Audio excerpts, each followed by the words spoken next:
Welcome to Tenor Tech, where I solve the problems you didn't even know you had. You start by confirming prerequisites, Flutter SDK installed, and a committed backup of your project. Open PubSpec.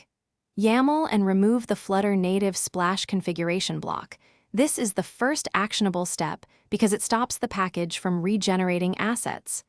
Once removed, run flutterpub getSo dependencies update. Make sure to also delete any generated files in Android/app/src/main/res and iOS/runner/assets. Xgassets that were created by the package before moving on. Now you clean native files left behind. On Android, delete splash screen XML and drawable images from Android/app/src/main/res splash. XML launch background. XML and related drawables. On iOS, remove launch screen.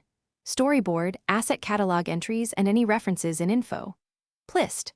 Once done, run Flutter clean to purge caches. Then open platform projects in Android Studio and Xcode to ensure removals didn't break manifests. Rebuild both platforms and test a cold start. You should no longer see the native splash. If you do, inspect Android Logcat and Xcode console for missing resource or info. Plist errors, these point to lingering references. Once fixed, commit the clean state.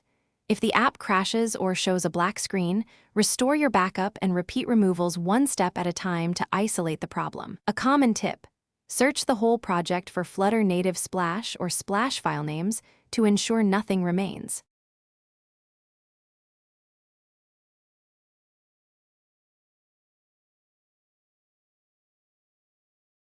Thanks for watching. Subscribe to keep your life in tune.